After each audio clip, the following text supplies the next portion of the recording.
안녕하세요. 재테크 농부입니다.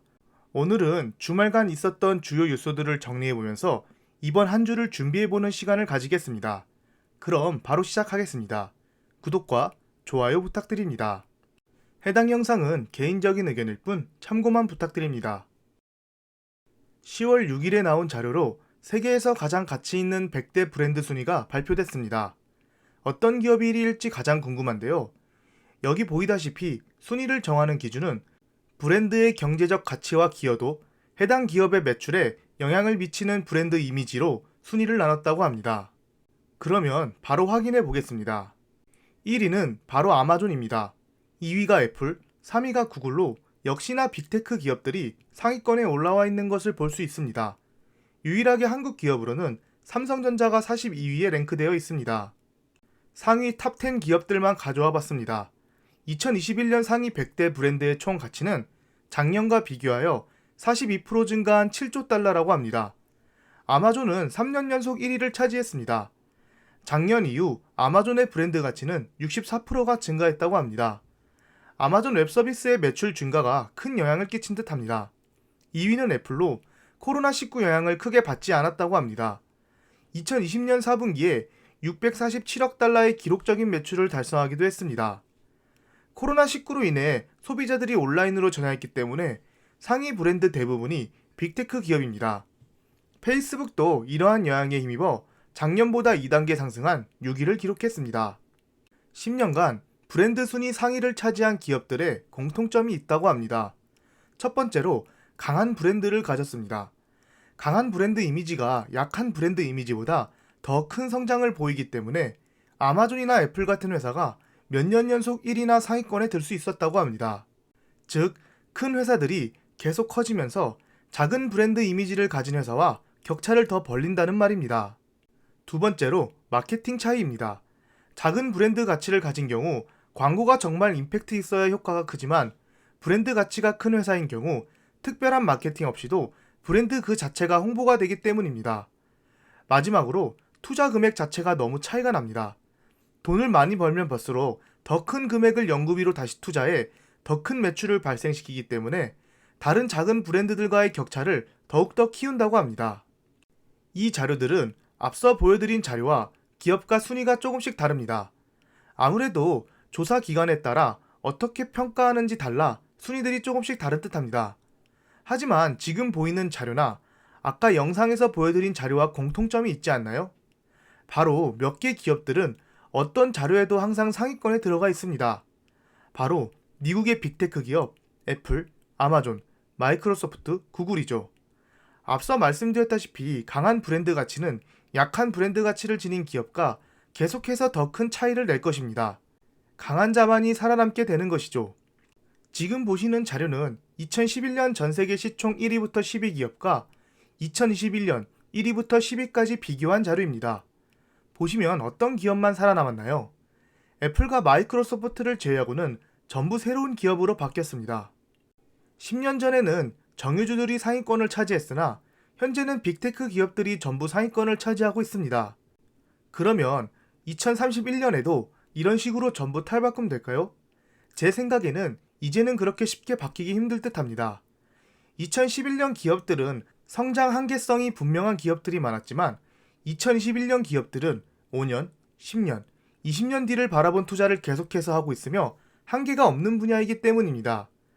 그리고 만약에 이 시총 순위에 새롭게 들어오는 종목이 있다면 저는 헬스케어와 또는 친환경 회사라고 생각합니다. 앞으로 헬스케어 시장은 전 세계적인 고령화와 다양한 질병으로 인해 더 커질 것으로 보이며 친환경은 몇십 년 뒤에는 모든 나라들이 탄소를 배출하면 안 되고 전부 친환경 인프라로 바꿔야 하는 강력한 규제들이 벌써 많습니다. 어떤 기업이 세계 탑10 시총에 들어올지 모르기 때문에 저 같은 경우는 헬스케어 ETF XLV와 친환경 ETF ICLN에 투자하고 있습니다. 이 분야는 전체적으로 상승할 것이라 생각하기 때문입니다. 모건 스탠리에서 아직도 10에서 20%가량 조정이 올 수 있다고 경고하고 있습니다. 하지만 특정 종목을 매수하면 자산을 보호할 수 있다고 하는데요. 과연 어떤 종목인지 알아보겠습니다. 모건 스탠리의 최고 투자 책임자 윌슨은 지난주에 고객들한테 이런 메시지를 전달했다고 합니다. 실질 금리가 높다는 것은 주식 가격이 낮아져야 한다는 것을 의미한다 라고 했습니다. 윌슨은 현재 기업들의 수익 추정치가 너무 높기에 조정이 필요하며 이러한 조정은 기술주에 의해 조정을 받을 것이다 라고 했습니다. 즉, 실질 금리가 높은데 주식 가격이 떨어지지 않았으니 더 하락할 위험이 있다는 말이죠. 의료산업, 필수 소비재, 금융산업 관련된 종목을 매수하여 이러한 조정을 방어하라고 하고 있습니다. 그러면 어떤 종목을 윌슨이 추천했는지 알아보겠습니다. 첫 번째 종목은 금융회사인 뱅크 오브 아메리카입니다. 10년 전에는 미국에서 가장 낮은 등급의 은행이었지만 현재는 자산 기준으로 미국에서 두 번째로 큰 은행이 됐습니다.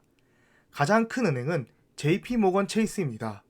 경제가 코로나 팬데믹에서 계속 회복되고 있고 인플레이션이 계속 치솟으면서 금리가 상승할 가능성이 있어 은행은 더 상승할 수 있는 좋은 위치에 있다고 합니다. 지난 분기에는 큰 수익을 달성하지 못했지만 주주들에게는 배당률을 인상해서 현재는 1.9%의 배당률을 가지고 있습니다. 두 번째 종목은 우리가 잘 아는 펩시콜라를 만든 소비재 기업 펩시코입니다. 펩시코는 단순히 콜라 및 탄산음료 브랜드 그 이상입니다. 마운틴듀나 게토레이도 모두 펩시코의 제품이죠. 그리고 전 세계 수십 개 식음료 브랜드를 가지고 있는 회사입니다. 코로나19로 인해 전 세계 사람들이 집에서 많은 시간을 보내면서 식품 소비가 급등했습니다.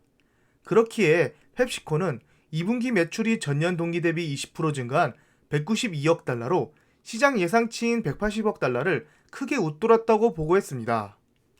또한 몇 년 동안 꾸준히 배당률을 상승시켰습니다. 오히려 경쟁업체인 코카콜라보다 더 높은 비율로 상승시켰습니다. 현재 펩시코의 배당 수익률은 2.8%입니다. 세 번째 종목은 헬스케어 기업인 존슨앤존슨입니다. 의약품, 의료기기, 소비재 산업에서 높은 위치를 차지하고 있는 기업입니다. 또한 유트로지나 클린앤클리어 등 수많은 자회사들이 성공적으로 자리 잡았습니다. 건강관리 부분에서 다양한 사업을 하고 있어 어떤 경제적 침체도 헤쳐나갈 수 있다고 합니다. 그리고 암 치료 관련된 세계 최고의 약들도 가지고 있습니다. 올해 2분기 실적은 코로나로 인해 125억 달러 이상을 달성했습니다. 그리고 배당금도 상승시키고 있습니다. 6개월 전 1.01달러에서 이번 3분기에는 1.06달러까지 올렸습니다. 현재 배당 수익률은 2.7%입니다. 존슨앤존슨은 앞서 말한 두 종목과 달리 최근 주가가 많이 조정을 받았습니다. 물론 이러한 종목들이 금리 상승으로 인한 조정장에서는 잘 버틸 수 있겠지만 시장이 10에서 20% 하락하면 이러한 방어주들도 같이 하락할 확률이 더 클 듯합니다. 제 생각에 10에서 20% 하락은 좀 힘들 듯하고 어느 정도 조정은 더 올 수 있지만 그 조정이 금리 인상에 대한 우려로 하락한다면 앞서 말씀드린 세 종목은 오히려 버티거나 상승하지 않을까 생각됩니다. 최근 중국 주식이 계속 바닥을 기고 있는데 그 중에서 알리바바를 계속 투자하고 있는 사람이 있습니다. 바로 투자의 기재 워런 버핏의 단짝이자 사업 파트너인 찰리 먼거가 중국의 거대 전자상거래 업체인 알리바바에 대한 투자를 2배 가까이 늘렸습니다. 이러한 뉴스 때문인지 오늘 홍콩 시장에서 알리바바 그룹은 10% 가까이 상승하고 있습니다. 그러면 왜 매수했는지 이유를 알아보겠습니다. 찰리 먼거의 자산운용사 데일리 저널이 3분기에 알리바바의 지분을 2배 이상 늘렸습니다. 아래 보시면 제가 실제로 찾아본 데일리 저널의 포트폴리오입니다. 보시면 다른 회사들의 지분은 변화가 없지만 알리바바의 지분만 엄청 늘렸습니다. 데일리 저널 포트폴리오의 18%를 차지하고 있으며 주당 매수 가격은 180에서 200달러 사이라고 합니다. 현재 알리바바의 가격은 161달러입니다. 왜 매수했는지 이 빨간 네모에 자세히 나와 있습니다. 알리바바의 매출은 커지고 있고 현금 흐름은 향후 몇 년간 2배 이상 증가할 것이라고 합니다. 또한 지금의 주식 가격은 알리바바가 현재 규모의 3분의 1도 안 됐을 때보다 낮은 가격이라고 합니다. 즉, 현재 알리바바 크기보다 3분의 1 정도로 기업이 작았을 당시 그 주가보다 낮다는 소리이죠. 그리고 전 세계 어디서도 10억 명의 사용자가 사용하는 기업을 찾기 힘들다며 매수 이유를 말했습니다. 오른쪽에 보이다시피 꾸준히 매출은 증가할 예정이지만 주가가 하락함에 따라 알리바바를 보유한 기관 수가 조금 떨어졌습니다. 그래도 예전 주가에 비해 많은 기관들이 알리바바를 들고 있습니다.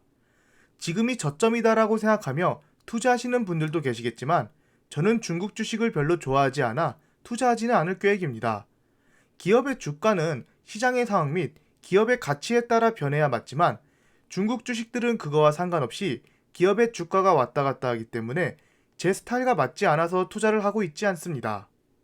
미중 정상회담이 화상으로 이뤄진다고는 하지만 알리바바나 텐센트 같은 주식에 큰 호재로 다가올지는 잘 모르겠습니다. 하지만 스타벅스나 나이키 같이 중국 매출 의존도가 높은 기업이나 중국이 엄청난 양의 항공기를 팔아야 하는 보잉 같은 종목은 이 미중 정상회담 결과에 따라 주가가 왔다 갔다 할 것 같습니다. 최근 보잉은 중국 항공국의 평가를 통과했다고 하지만 아직 보잉 737 맥스 판매가 허용되지 않았습니다. 또한 세계에서 제일 많이 반도체 장비를 수입하는 나라이기 때문에 어플라이드나 램 리서치도 잘 봐야 할 듯합니다. 절대 투자 추천 영상이 아닌 개인적인 의견이니 참고만 부탁드립니다. 지금까지 제 영상을 봐주셔서 감사합니다. 구독과 좋아요 부탁드립니다.